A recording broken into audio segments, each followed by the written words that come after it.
We're going to bring you right up to date with our breaking story this hour, that announcement that trials carried out by the US pharmaceutical giant Pfizer and the German manufacturer BioNTech suggest they have created a coronavirus vaccine which is more than 90% effective.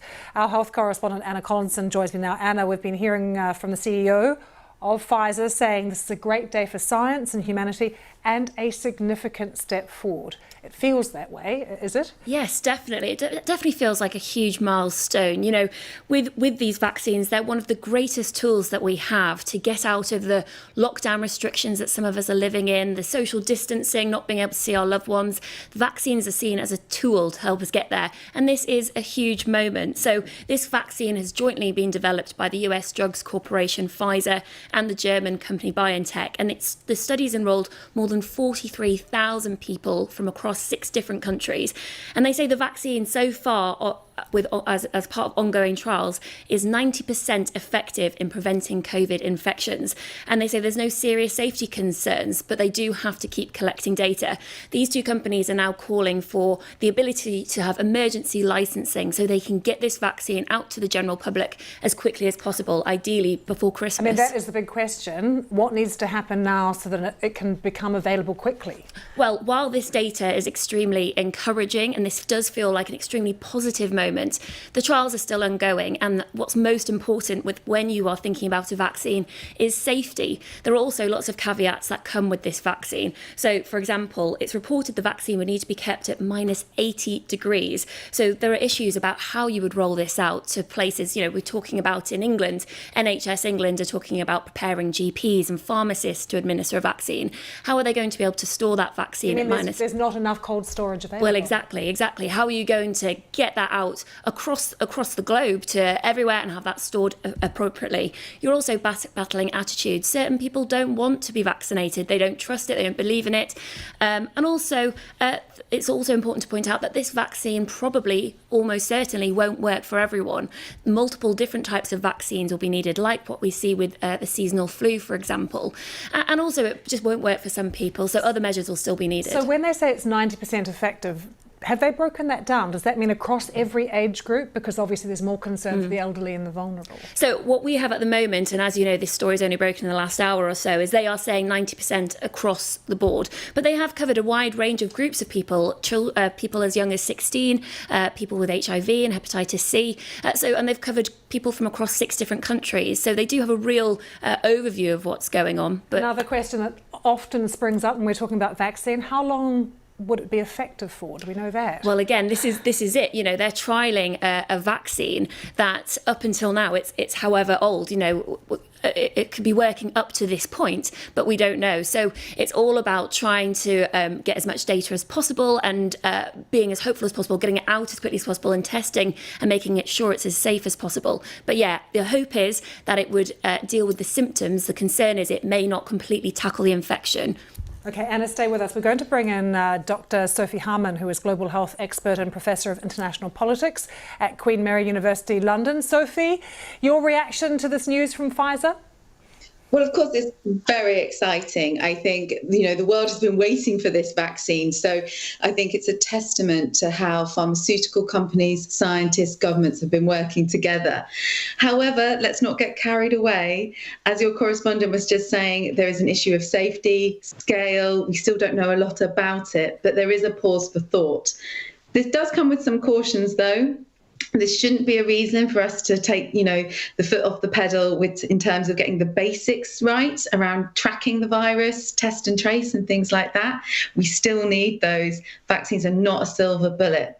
And again, we have this wider question of trust and access. And I think these are the 2 issues that are going to really come into play. Globally, what needs to be done about that issue, Sophie? Because actually in the past 10 minutes, we've heard from the German health minister as well.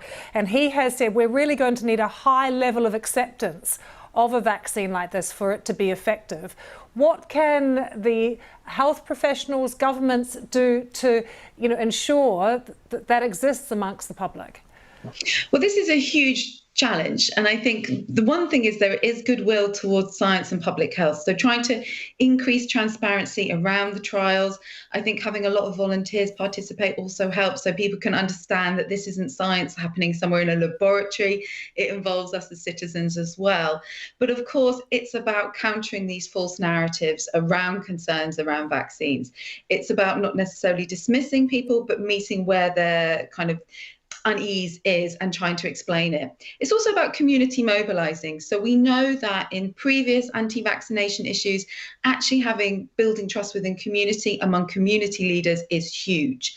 So it's not just about world leaders or public health officials, making announcements around the safety of vaccines. It's about looking at community healthcare workers and community politicians really driving home that message of trust. You mentioned world leaders. They do have a very big role to play, though. And the news today that Joe Biden is setting up a task force straight away, that is his main priority as he is president-elect now of the US. What do you make of that, Sophie, and the importance of that moment of saying, I'm making up a task force, it's going to have scientists, experts, Republicans, Democrats, but, we're going to tackle this, and science is going to be, the main argument that we use now?